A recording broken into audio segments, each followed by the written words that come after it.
welcome back to the kitchen. Today we're cooking steak. Quick and easy. There's not a lot of planning involved, and just with a simple side salad you can have a meal on the table in 20 minutes. I've got a beautiful piece of rump steak which I'll show you in a minute.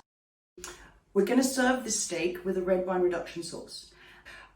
What it starts with is wine reduced down in concentration by half. So I have that here, but it's a really good flavour addition to casseroles and stews and sauces. So we've got that, and I've got this rich homemade chicken stock. Obviously you can use a supermarket stock cube. You can buy those little gel cubes from the supermarket if that's what's available and that's what you have time for. That's perfectly acceptable substitution. These are cubes of unsalted butter. I have just chopped up, and they're cold, they're fridge cold.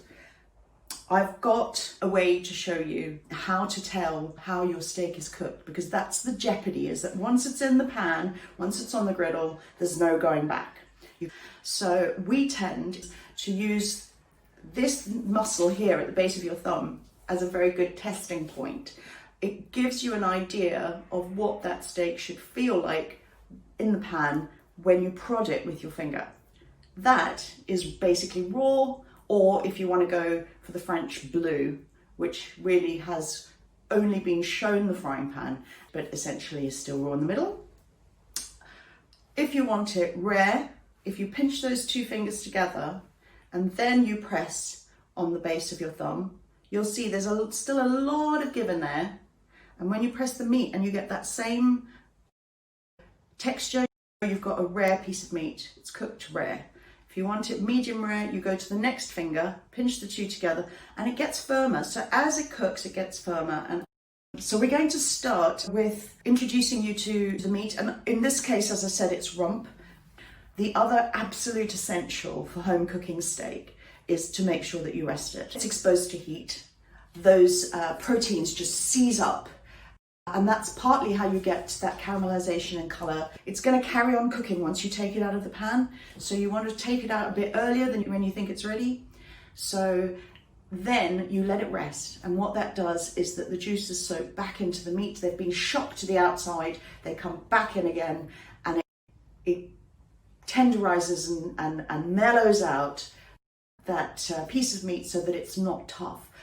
You just want it to relax into the moment so that you can have a lovely meal in 10 minutes.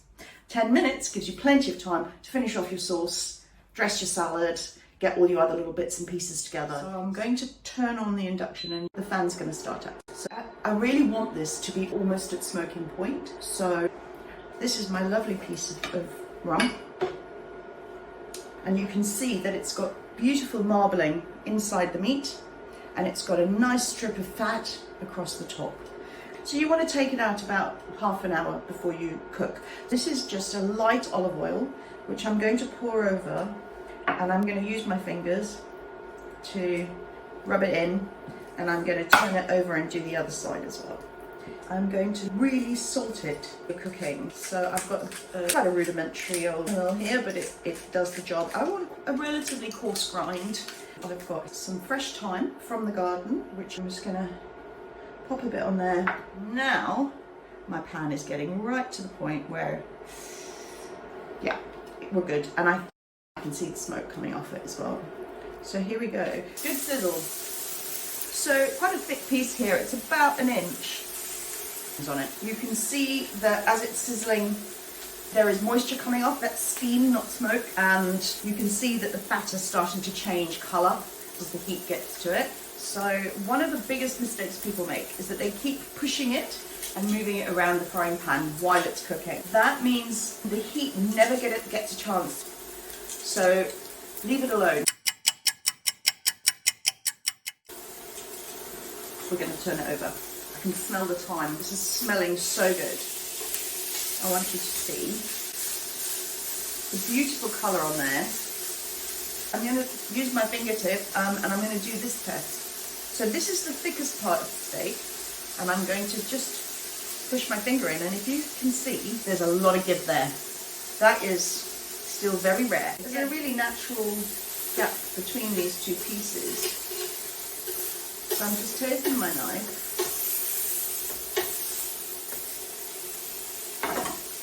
and I'm going to separate them. And because this piece has got the fat, I'm also just going to give the fat a quick sizzle on the side to make sure it's cooked right through. You might not want to eat the fat, but it does add lots of flavour.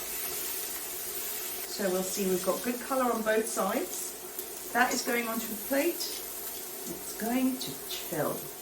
I like my meat medium rare, and that is what I'm getting when I poke around here. It's giving me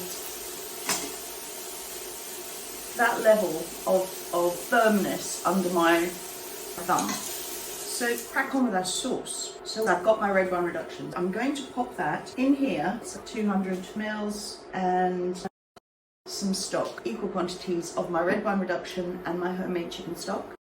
And it's just coming up to boil.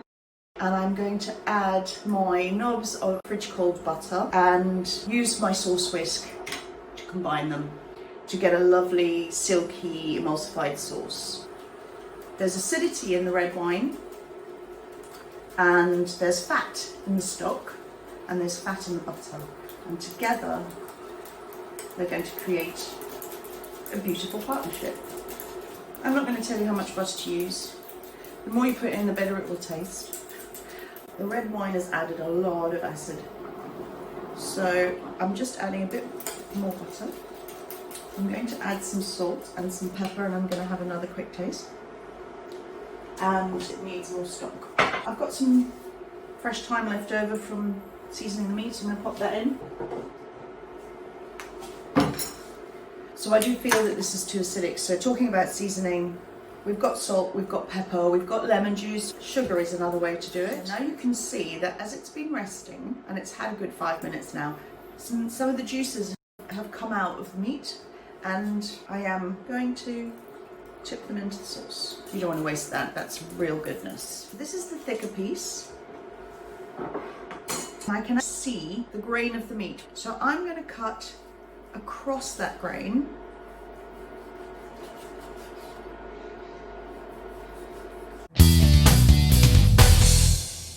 And I've got my beautiful red wine reduction. I'm going to just pour that over the top. So this is my quick and easy rump steak.